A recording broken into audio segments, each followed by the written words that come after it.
Fatos e versões. O que vai impactar na sua vida agora no Café com Política.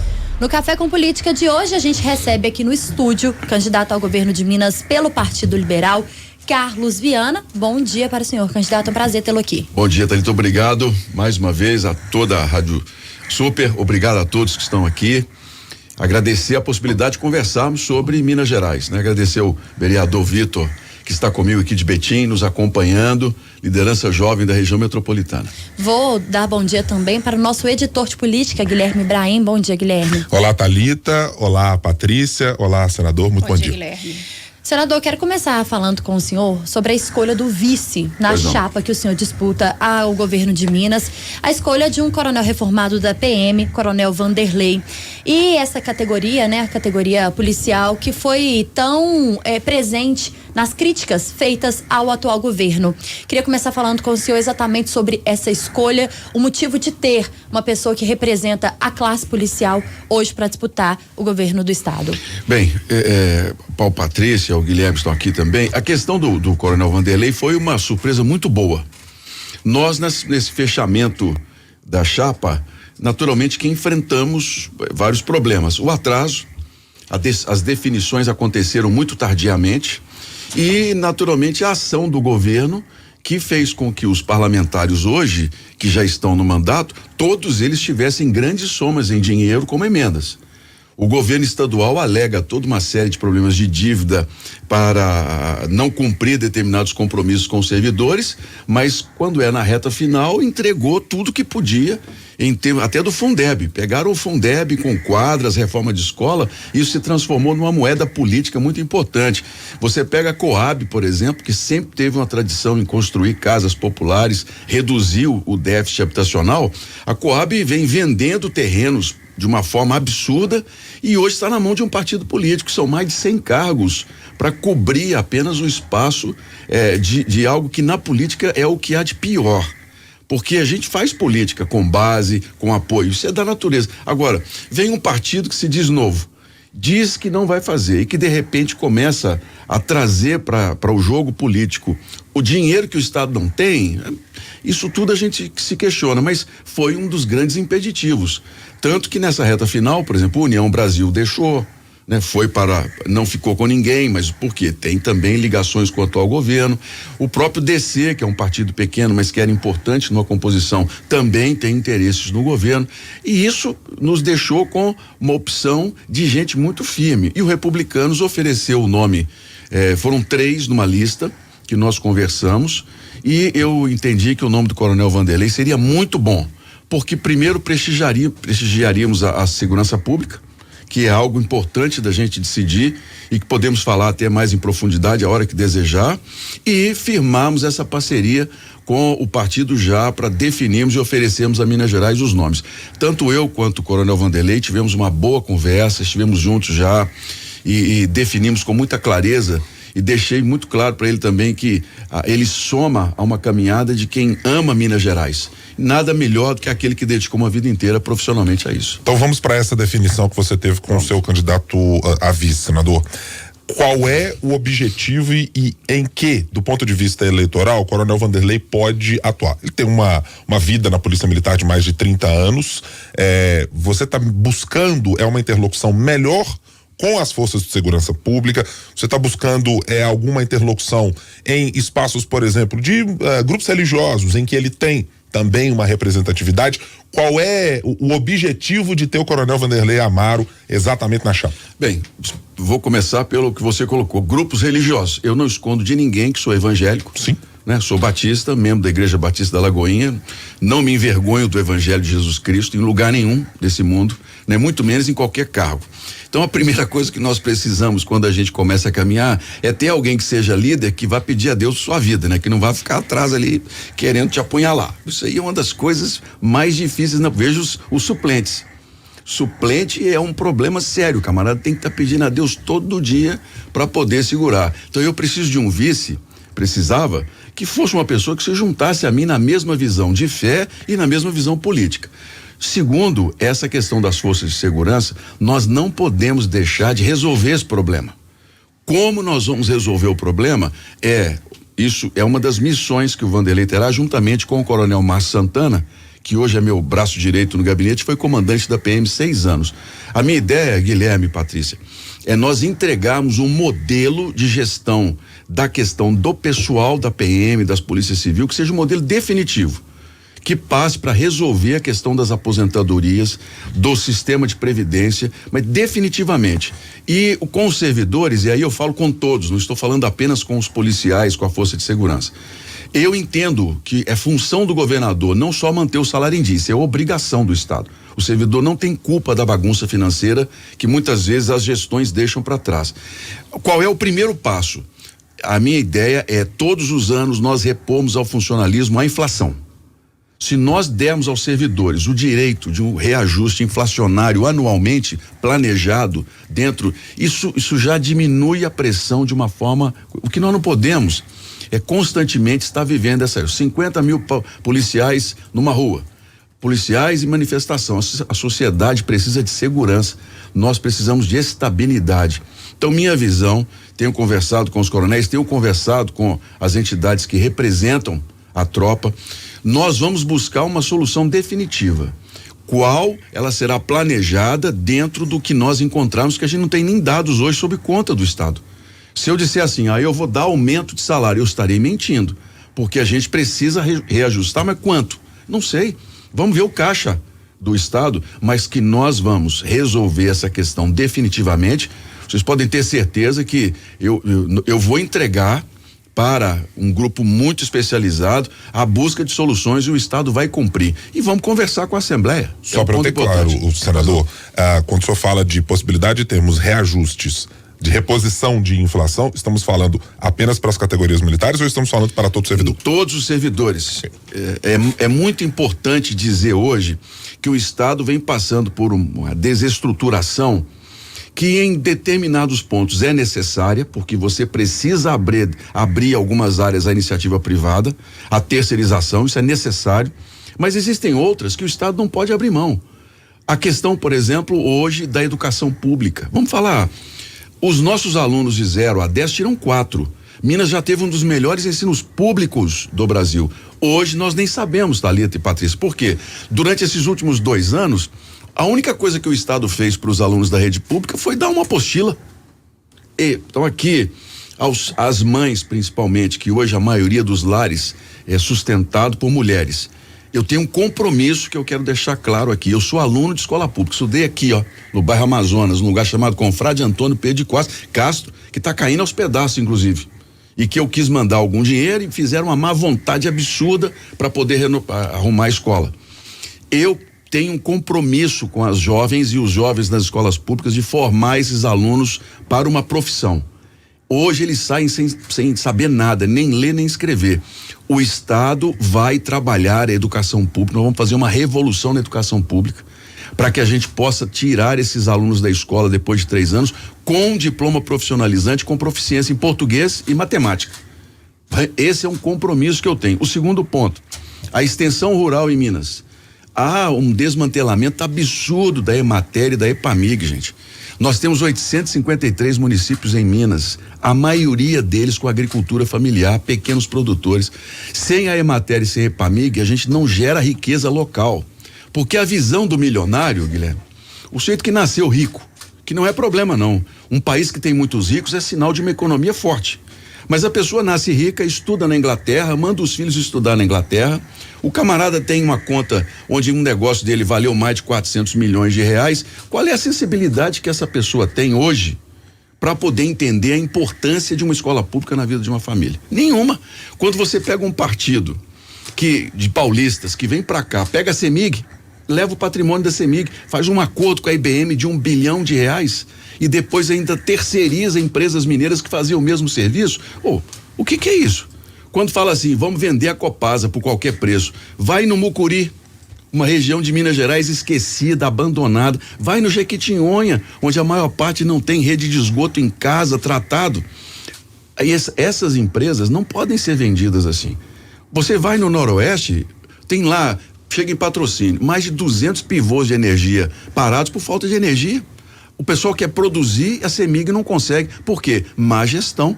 Uma empresa que está sendo esvaziada para ser vendida num patrimônio que é de Minas Gerais, que pode até ser vendida futuramente num outro modelo. Vejam a Eletrobras. Eu trabalhei e participei do projeto de privatização da Eletrobras do primeiro ao último dia. A Eletrobras foi vendida de uma maneira que o Estado está com 40% das ações e ela se tornou uma das empresas mais valiosas do mundo. É o que eles querem fazer com a CEMIG? Eles querem esvaziar a CEMIG, reclamação para tudo quanto é lado, para vender a CEMIG por preço de nada. Não. Olha, quer terceirizar? Vamos. Existem áreas importantes. Quer privatizar? Existem áreas importantes. Mas existem áreas do Estado que a gente não pode agir e não pode deixar de agir. E isso é função do serviço público. O Estado tem que ter essa responsabilidade. O senhor acabou de citar aí várias regiões por onde o senhor passou, o senhor coloca também nas redes sociais algumas regiões que o senhor tem visitado, enfim, o senhor citou até algumas questões que são deficitárias. O que o senhor tem percebido aí na malha viária de Minas Gerais? Ainda é um problema, ainda precisa de muitos investimentos e melhorias para atrair receita, outros negócios aqui para Minas Gerais? Olha, o atual superintendente do DR, que foi exonerado agora, nessa retaliação ao vice-governador que deixou o governo e está numa outra chapa, esse é um rapaz, é jovem, é de carreira, vem do Ministério da Infraestrutura, é uma das grandes cabeças da mobilidade em Minas Gerais, é esse que está sendo exonerado. Então não tem nada de técnico, aquela coisa, é política pura. Ele fez um relatório onde 6.000 quilômetros praticamente da malha de Minas Gerais estão em situação precária. 6.000 quilômetros. Então, quando você vai, por exemplo, a um polo vinícola como o de Andradas, onde Minas Gerais produz vinhos de altíssima qualidade e que pode se tornar um dos grandes centros turísticos de Minas Gerais, porque você tem naquela região um trabalho de EPAMIG, de produção de vinhos, que é modelo no mundo. Muita gente não sabe. Mas, por exemplo, Minas Gerais desenvolveu um sistema de colheita de uvas tardias no inverno, na seca, que produz mais do que o vinhedo na França, que é muito mais tradicional do que nós. Quer dizer, pesquisa de Minas Gerais. Mas para você chegar a Andradas, olha, é um sofrimento.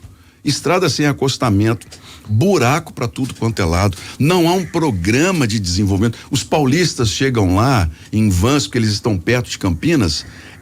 É uma outra Minas Gerais que nós não temos acesso e que ninguém pensa no governo. Você vai à região das águas, que eu gosto, você vai a Lambari, que tem um cassino maravilhoso, tudo destruído, as estradas, todas elas. Como é que nós vamos falar em desenvolvimento regional por igual se a gente não falar em vias de acesso? Fora as estradas de chão. Quem conhece bem o estado sabe, por exemplo, de Urucuia a São Francisco, é Pintópolis e uma ponte. Você economiza 240 quilômetros vindo do centro-oeste para o norte de Minas Gerais. Olha, são 70 anos sem que essa estrada seja feita. Não há uma visão. E aqui, eu pergunto a quem nos ouve agora, especialmente quem é do interior, qual é o plano de desenvolvimento que foi apresentado para qualquer região de Minas? Vamos falar da região metropolitana, do metrô que está aqui pertinho da gente aqui, que é um assunto que interessa 6,5 milhões de pessoas. O que foi feito? Qual é o plano que nós temos? A única coisa que nós temos hoje em Minas é falar de dívida.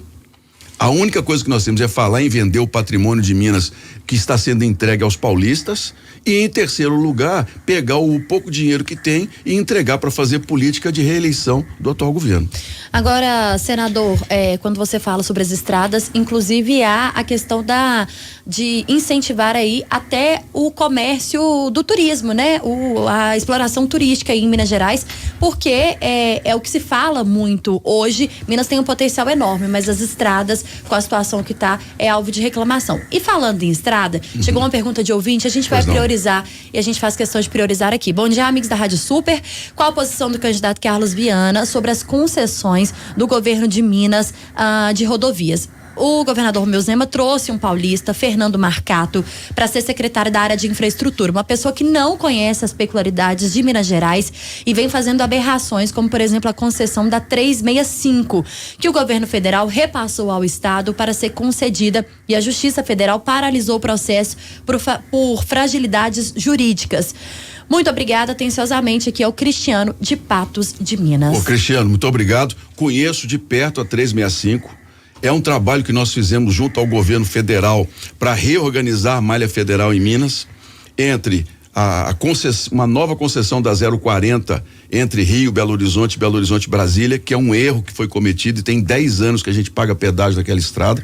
Na 262, que está com um problema jurídico de Nova Serrana até o Triângulo Mineiro. A 381, que agora tem um novo modelo que a gente espera consigamos concessionar no segundo semestre. E a 365, assim como a 251 no norte de Minas. Só que o governo de Minas Gerais se interessou por algumas rodovias e buscou para ela, e está cometendo o mesmo erro que cometeu o Rodoanel. Você veja só, nós temos o dinheiro para fazer o Rodoanel, que é a única solução do anel rodoviário, não tem outra, a gente tirar dali os caminhões. Se alguém falar que o anel rodoviário pode passar por melhorias, pode, mas não vai resolver o nosso problema. O problema, a solução é um Rodoanel. Aí, ao contrário de se conversar com o prefeito de Betim, Vitório Medioli, de conversar com a prefeita de Contagem e dizer assim, gente, essa é uma obra que vai ter aí uma extensão grande, ninguém conversou com ninguém. Quando eu falo que está sendo entregue aos paulistas, é que eu tenho nada contra São Paulo, não, eles têm lá, só que nós temos que defender o que é nosso. Eles vêm para cá com uma mentalidade deles e esquece que aqui em Minas Gerais nós temos que fazer a mesa conjuntamente. Então o problema não está sendo dinheiro. Essa questão das concessões, eu fiquei feliz que a justiça tenha suspenso, para que a gente tenha a chance de, no ano que vem, rever o modelo e buscar o interesse público. O que eu chamo de interesse público? Por exemplo, 381. Desde o começo eu tenho batido na tecla com o ministro Tarcísio. Tarcísio, não podemos deixar aumentar o valor do pedágio. Se nós chegarmos lá em Minas e oferecer para as pessoas o que aconteceu na 135, Belo Horizonte, Montes Claros, na época do PT, já cobrando o pedágio mais alto, as pessoas não vão aceitar. Então nós criamos um modelo que é uma sugestão minha, faz-se um preço menor do pedágio para pista simples e depois se aumenta para o valor final depois da duplicação. Essa minha visão, Thalita. Nós precisamos das concessões, mas dentro de interesse público que não penaliza o motorista. Agora, ainda dentro do assunto que a Thalita puxou, turismo e também sobre os negócios aqui para Minas, nós falamos sobre a malha viária, anel rodoviário, pedágio, Rodoanel, mas a malha ferroviária de Minas, ela ainda está muito deficitária, tem como crescer mais? Olha, eu participei e aqui, para que as pessoas, eu estou falando eu como senador, para que quem nos ouve entenda a importância de ter um Senado forte. Porque nesses últimos 30 anos, Minas Gerais não teve um Senado atuante. Nós tínhamos de tudo, menos senadores que estavam preocupados com o Estado. Porque quando um senador vai lá e fala assim, não, eu não aceito, você imediatamente o governo retorna. A concessão da Vitória a Minas, por exemplo, 7 Lagoas, Espírito Santo, que passa ali por Valadares, o leste. 12 bilhões antecipados para que a empresa Vale pudesse ter mais 30 anos de contrato. Nenhum real desse dinheiro veio para Minas. Quando eu assumi em 2019, o acordo já estava feito, não adiantou. Os 12 bilhões foram usados para fazer ferrovia em São Paulo, lá o chamado Tramo Central.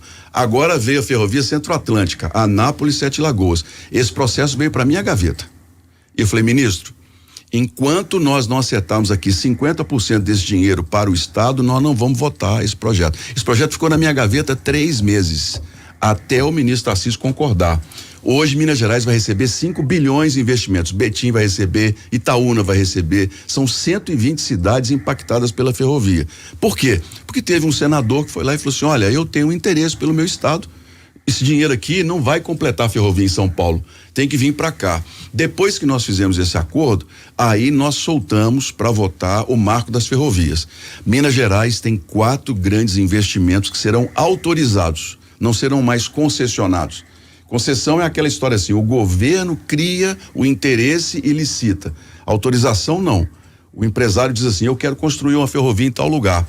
O Estado autoriza. Nós temos 4 grandes projetos que podem se tornar realidade. Um dos principais sai aqui do leste de Minas e vai a São Mateus, no Espírito Santo. Vai desafogar toda a produção siderúrgica de Minas, que é produzida hoje no Vale do Aço. Esse assunto das ferrovias não gera retorno de imediato, mas gera daqui a 10 anos. É um planejamento para o futuro de Minas. E é o que eu penso do turismo, Patrícia. Hoje, Serra do Curral. A população não quer a mineração na Serra do Curral. Quando eu fui relator da CPI de Brumadinho, com aquele crime lá, aquelas pessoas que morreram, ficou muito claro que a população não quer mais barragem, muito menos mineração em área urbana. O Estado não pode autorizar. Eu não autorizaria. Lá no sul de Minas e Andradas, tem lá um grande projeto minerário na Rota da Fé. Os peregrinos que saem de São Paulo e vão até Aparecida, que hoje é uma rota mais importante do que Santiago de Compostela, hein? Na Espanha. E nós não sabemos disso aqui, né? Quem conhece o sul de Minas, você ali, Ouro Fino, toda aquela região que nós temos ali por perto, Monte Sião, a gente vê a quantidade de peregrinos, pessoas caminhando em direção, e não tem apoio nenhum, somente dos próprios religiosos. Essa rota pode ficar inviabilizada por um processo de mineração. Aí eu pergunto, se nós não queremos mais a mineração em área urbana, se nós queremos preservação, se hoje a economia de carbono zero, redução de danos, ela é obrigatória no mundo, qual é o nosso futuro? Minas Gerais tem 62% de todo o patrimônio histórico. O nosso futuro está em mostrar Minas Gerais como grande centro do turismo, da cultura brasileira, do patrimônio histórico, das festas. E isso vai gerar muita renda no lugar da mineração. Mas a gente tem que começar agora, porque 15 anos é o tempo para a gente fazer essa transição entre um estado minerário e um estado de serviço. Quer um exemplo? Outra rota de vinhos, para quem gosta, Diamantina. Diamantina produz vinhos hoje excepcionais ali no Espinhaço. O Cerro produz um dos melhores queijos de Minas. Então a gente quer fazer festivais gastronômicos naquela região. Não tem hotelaria, não tem hotel. Você não tem mão de obra treinada, você não tem hotel, você não consegue fazer o que aconteceu em Tiradentes. Qual é a função do Estado, Guilherme? Gente, eu não posso colocar uma indústria em todo lugar, mas vamos gerar riqueza local? Vamos. Qual é a vocação de cada lugar? Norte de Minas, que eu gosto muito de trabalhar e me comprometi com eles e o Jequitinhonha. Região lá, umas cidades que municípios começaram a virar deserto. População cortava a mata para fazer carvão, sobrevivência, e foi secando. A chuva lá, o terreno é arenoso, foi fazendo buraco. Nós começamos um grande projeto de recuperação de matas. Pegamos inicialmente 300 famílias, treinamos para apicultura, demos todo equipamento, fizemos um centro de beneficiamento do mel em Bocaiúva. Hoje nós temos 650 famílias, mata preservada, os filhos voltando para ajudar os pais, e cada família ganha R$2.100 por mês. Sim. O mel é exportado para a Alemanha e para os Estados Unidos. Por que eu vou pôr uma empresa lá?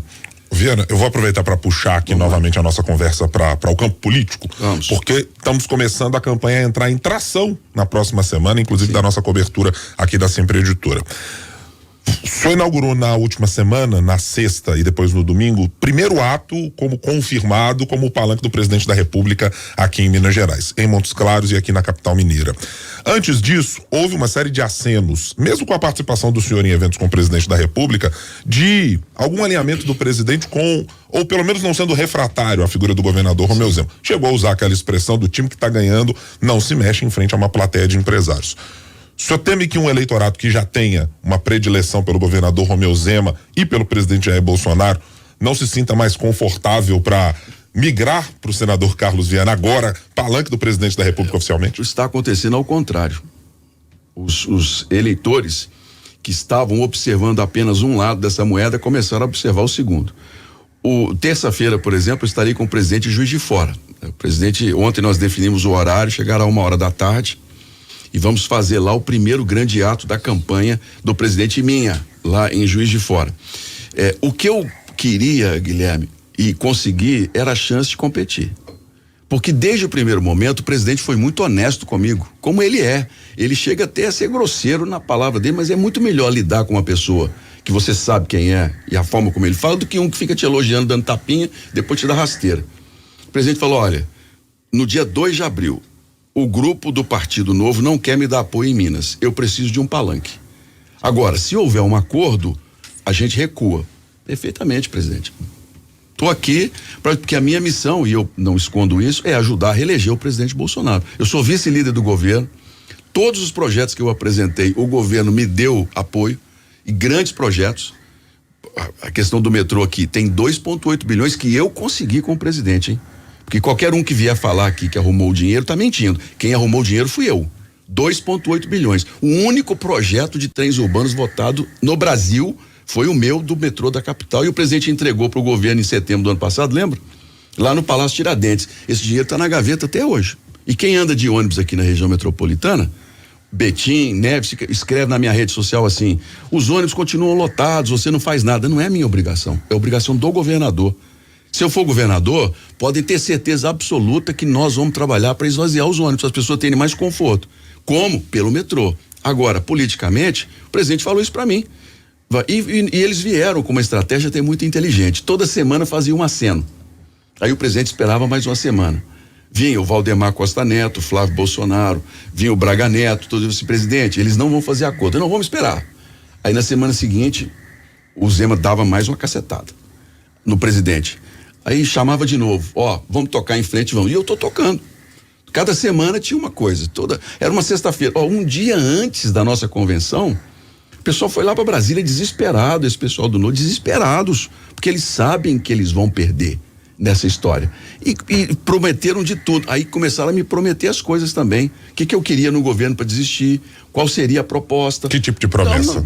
Me perguntando o que eu gostaria de receber do governo, qual apoio que eu gostaria. Gente de tudo quanto é lugar que me conhece. Mas isso não vai, senador, desculpa, contra aquilo que o Partido Novo prega? Porque o Partido Novo fala justamente em não ter, né, em ser contra essas promessas políticas ou esses acordos aí por trás daquilo que a política de fato mostra.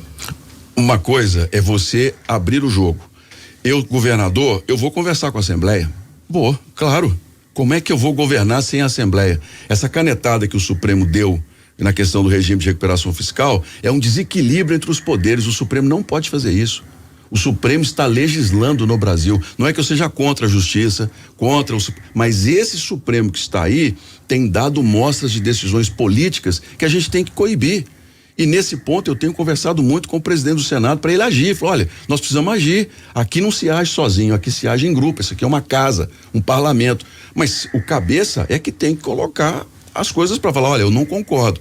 Se o cabeça vira e fala assim: não, tá indo tudo bem, tudo, mas os juízes vão continuar dando canetada mesmo. A gente não tem resposta. Então hoje, o eleitor que está nos ouvindo, assim, o ouvinte, né, eu não vou fazer nada às costas de ninguém. Eu trabalho na transparência. Eu vou conversar com a Assembleia, vou ter apoio da base política, como eu ajudo o presidente Bolsonaro a ter, e todo mundo vai ficar sabendo pela imprensa o que está acontecendo. Agora, vim com essa conversa de que não faz política, que é contra política, e depois fazer o que eles estão fazendo com a gente, pegando o patrimônio de Minas Gerais e entregando para os paulistas. Olha, eu tô colhendo manga na minha casa, tô lavando vasilha. Se eu lavo vasilha na minha casa, é minha obrigação, eu ajudo. As pessoas querem saber o seguinte: como é que vai ser o emprego? Os nossos alunos de escola pública, como é que vai fazer para melhorar a escola pública? É isso que eu espero poder responder. Seu companheiro de chapa, até então companheiro de chapa até a semana passada, deputado Marcelo Álvaro Antônio, que também tem uma relação boa com o presidente da República, sim, assim como o senhor tem, sim, não foi abandonado pelo caminho no final das contas, não, senador? A questão foi técnica. O deputado estadual Cleitinho, ele hoje, naturalmente, todo mundo sabe bem, é um fenômeno nas redes sociais, e na eleição nós fizemos uma comparação de cargo. É uma vaga só, nós não podemos errar, e também o presidente precisa de ter o maior número possível de apoiadores. Então decidiu-se pela candidatura dele, inclusive está em Brasília hoje, vai gravar com o presidente lá, né? Vão estar juntos, e o Marcelo Álvaro Antônio e continua sendo um nome muito importante. Estará comigo na campanha, fiz um convite a ele para que me ajude a administrar, porque é grande demais, para a gente poder fazer aqui o melhor palanque possível para o presidente da República e mostrar o que o presidente fez. Mas ele como deputado federal. Deputado federal, já está confirmado, tenho muita confiança na reeleição dele, e nós vamos fazer um palanque aqui propositivo, porque olha, se a gente for olhar todos os assuntos, o governo federal tem muito que mostrar, muito, Guilherme. A questão o presidente apanha todos os dias, pela forma dele falar, pelo posicionamento de quem quer voltar ao poder, pelas narrativas que são criadas, mas o governo ajudou muito o país. Veja, por exemplo, a questão da gasolina. A gasolina baixou aí agora quase 2,50 numa ação pessoal do presidente Bolsonaro. Ele foi contra tudo e todo mundo, contra os governadores. Tem gente aqui hoje que foi contra a queda do ICMS, tá aí todo mundo fazendo até propaganda. Agora é contra a queda no ICMS, mas não quer ir lá no posto e pagar R$8, né?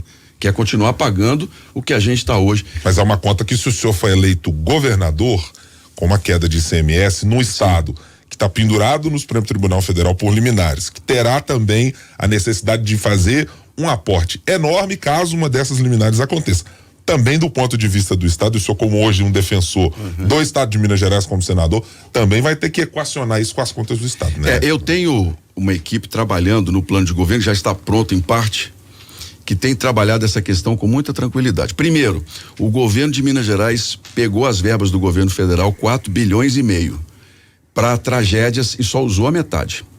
A outra metade ficou na conta, ajudou a pagar o funcionalismo. Então, se está em dia, não é mérito nenhum de ninguém que está aqui, não. É dinheiro que veio do governo federal, está muito claro isso. E a questão do ICMS em Minas, que era 31% das nossas costas, né? Agora, para o ano que vem, o Estado teria sim de entrar no regime de recuperação fiscal. Mas qual foi a minha proposta ao presidente? O regime de recuperação fiscal no Rio não deu certo, estrangulou o Estado, tirou dos servidores a possibilidade de merecimento e aumento, fez com que o Estado ficasse totalmente engessado, porque quando alguém vai avaliar a nota do Estado para um empréstimo internacional, avalia inclusive a capacidade do Estado em administrar aquele empréstimo. Então, se você tem um funcionalismo que você pede qualidade, pede diploma e que não tem produtividade, isso também conta na nota do Estado. Então, o Rio perdeu, estrangulou o Rio de Janeiro. Falei, presidente, a gente precisa fazer algumas mudanças no regime de recuperação fiscal por meio de lei, para a gente poder usar os erros do Rio como um acerto. Isso tudo já estava combinado. Aí veio o Supremo e deu para o governo de Minas uma cacetada de obrigar a Assembleia a aceitar. Que isso é um absurdo fazer isso com a Assembleia Legislativa. Fecha o parlamento, então. E o Estado hoje vai ter a condição de entrar no regime. O que é isso? A dívida vai ser renegociada, novos empréstimos vão ser abertos. Então há um caminho para que a gente possa retomar o equilíbrio fiscal dentro do regime. E outra coisa, Guilherme, nós temos acordos que vêm por aí de Brumadinho, que não estão sendo usados da forma correta. São acordos que vêm simplesmente para favorecer quem já é rico. E temos o de Mariana, que também sairá o ano que vem. Não acredito que saia esse ano, será um acordo grande. E esse dinheiro, ele tem de vir para a economia do Estado, Thalita e Patrícia. Como? Esse é um recado que eu quero deixar para os moradores de vilas aglomerados, quem paga aluguel. Minas tem 400 mil lares a serem construídos, isso é um déficit habitacional que nós temos. Eu vou refazer os acordos de Brumadinho e Vale e vou usar parte desse dinheiro para a gente poder urbanizar a vila e favela e retomar a construção de casas populares de habitação em Minas Gerais. A Coab hoje é um instrumento só político. A Coab vende os terrenos de uma forma absurda, sendo que o déficit aumenta. Então, esse dinheiro da reparação, que nasceu comigo na CPI de Brumadinho, tem que vir para todos os mineiros, não é só para quem já tem muito dinheiro, não. Esse é um dos pontos. Então, se nós trabalharmos bem novas gerações de renda, produtividade local, se a gente conseguir consertar as estradas, criar um programa de atração de investimentos para Minas nas regiões limites, por exemplo, Zona da Mata, é só atravessar o Paraibuna que você vê as empresas do outro lado. Juiz de Fora se esvaziou muito por conta de um estado que não tem uma visão. O Sul, tanto aqui na região metropolitana, nós precisamos de um novo plano inteligente de desenvolvimento. E esse dinheiro dos acordos vão ser quase 100 bilhões. Esse dinheiro pode vir para melhorar a vida das pessoas na mobilidade, nas estradas e na geração de renda e emprego, quando a gente começar a fazer com que esse dinheiro seja, de fato, usado dentro de Minas Gerais. Agora, senador, eu queria voltar na questão do Rodoanel, né? Vai ser leiloado hoje sob protestos de cidades da grande BH, da região metropolitana, protestos também da sociedade, né? De uma forma geral, tivemos protestos no fim de semana na Várzea das Flores. O senhor falou aí sobre a falta de diálogo do governo com prefeituras como Betim e Contagem, por exemplo, que já se manifestaram até na justiça para impedir que esse traçado seja feito da forma como o governo ofereceu. E a gente já ouviu aqui na Rádio Super, no Jornal O Tempo, né, Guilherme? Essas prefeituras que falam que não há possibilidade de diálogo com o governo do estado. E a gente fala, o senador, sobre uma obra que é muito importante, que vai cortar cidades ao meio. A gente não está falando sobre um protesto de uma categoria específica que já se arrasta há muito tempo, por exemplo, e que infelizmente a gente sabe que para a resolução desses problemas não é só a falta do diálogo. E o Rodoanel é uma obra tão importante que não deveria também ser feita assim no protesto dessas prefeituras, né? É o que essas prefeituras trazem pra gente. Qual seria hoje um modelo ideal, na opinião do senhor? E na opinião do senhor, esse leilão de hoje, ele deveria ser adiado? O que deveria ser feito? Qual seria a estratégia enquanto governo de Minas? Bem, primeiro, eu penso que os poucos concorrentes vão se ater à questão de que vai ser judicializado. Sim. Né? A Constituição brasileira é muito clara sobre a autonomia dos entes. Os estados são autônomos e os municípios são autônomos. Se o município não quiser licenciar a obra, não sai obra. Então, a minha visão é de que deveria ser suspenso. Nós deveríamos chamar uma nova discussão e ouvirmos os prefeitos. Qual é a melhor forma de nós fazermos e mais rapidamente? Essa questão do Rodoanel, Patrícia, pode nos levar também a reorganizar a região metropolitana. Nós temos uma região metropolitana que se adensou de uma forma muito rápida e sem planejamento. Belo Horizonte hoje já não tem praticamente terrenos para construção e nós não temos como oferecer para as pessoas morar mais longe porque o transporte é horrível. Por que esse Rodoanel não pode estar integrado num novo plano de desenvolvimento da região metropolitana? Por quê? Porque há interesse, inclusive há uma denúncia grave que foi feita pelo jornal O Tempo de que isso poderia gerar dinheiro para a campanha. Olha, isso tem que ser investigado. O Ministério Público precisa olhar isso. Essa história de receber prefeito dentro do Palácio Tiradentes para oferecer benefícios, tem que investigar isso. Nós precisamos saber, olha, isso é contra a lei nessa história. Então hoje, o Rodoanel é a solução definitiva para o anel rodoviário em Belo Horizonte. Tirar os caminhões que vão para 381 e que vão para 040 daqui, do entorno da capital, que virou uma avenida do contorno.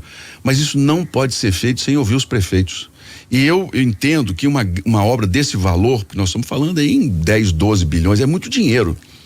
Essa obra poderia ser um novo marco de desenvolvimento, sim, para toda a região metropolitana. A gente poderia estender a possibilidade. Por exemplo, eu trabalhei na Alemanha, vou dar um exemplo aqui que eu gosto de dar. Eu trabalhei na Alemanha 6 anos entre o Brasil e a Alemanha. Eu estudava e morava a 1h30 de Frankfurt. Os alemães vão e voltam para casa todos os dias em estradas que dão a eles condição. Por que nós não podemos ter isso aqui, gente? Eles não são mais inteligentes do que nós, não. É uma questão nossa de planejamento. Projetos para Minas Gerais. E quem tem capacidade de fazer é quem conhece o estado. Quem não conhece o estado, os secretários que estão hoje, os meus assessores que estão no projeto, todos são mineiros. Todos, eu não tenho nada, não tenho nada contra Paulista, mas me trazer uma pessoa que não morou aqui, que não sabe como a gente faz política, que não entende o congestionamento de quem vem de Venda Nova de manhã cedo, 1h30, não sabe o congestionamento de quem vem pela Via Expressa todos os dias, não sabe o congestionamento de quem vem de Ribeirão das Neves. Como é que essa pessoa vai planejar soluções? E que não tem tato político também seria mesmo, principalmente, porque o Partido Novo se recusou a conversar com a política nesses 3 anos. Só que agora na reta final pegou o dinheiro do cofre e está entregando aí, comprando o apoio com todo mundo. Senador, deixa eu fazer uma pergunta também novamente no campo político. Pois não. Olhando para sua campanha, o senhor está marcando esse primeiro ato para a próxima semana com o presidente Jair Bolsonaro.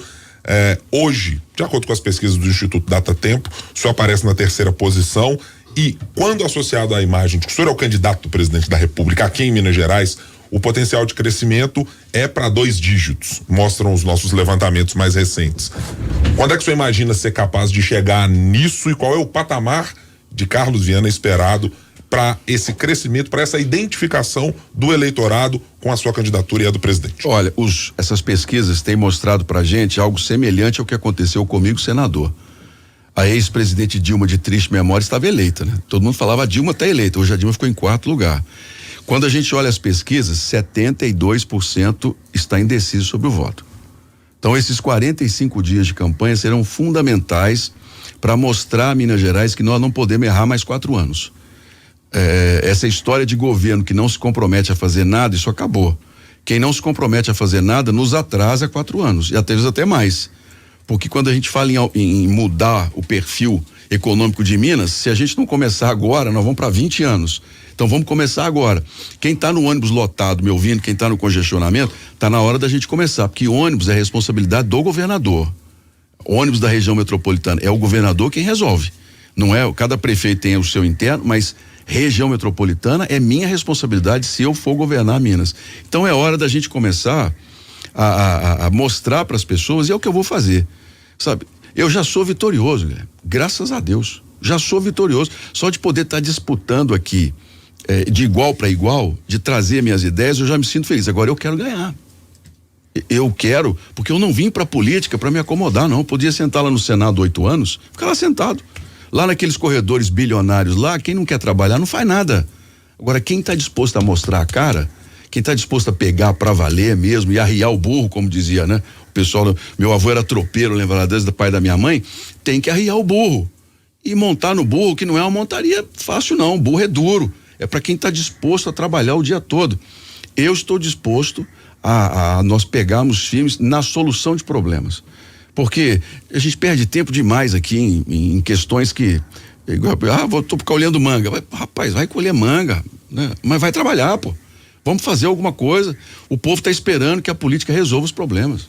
Tá certo, 8h57. Vamos agora para o nosso bate-pronto. No Café com Política. Hora do bate-pronto. Senador, vamos agora para uma etapa de perguntas objetivas e respostas mais objetivas ainda comigo e com a Thalita, começando por governador Romeu Zema. Omisso e sem ação. Alexandre Calil. Não se comprometeu e não fez. Ex-presidente Lula. Passado, tem que ficar lá atrás. Nós temos que olhar para o futuro, não cometer os mesmos erros. O presidente Jair Bolsonaro. Uma pessoa de boa vontade que ainda tem muito a contribuir para o Brasil. Rodoanel Metropolitano.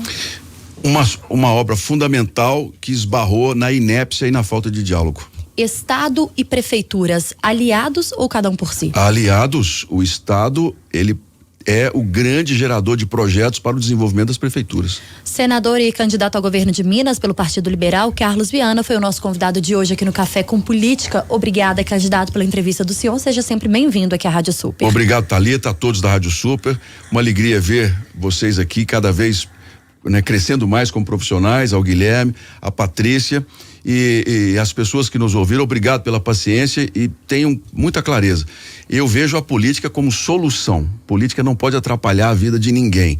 É essa a minha proposta de trabalho e de diálogo com a população. Obrigada também, Guilherme, pela companhia de sempre aqui no Café com Política. Eu é que agradeço.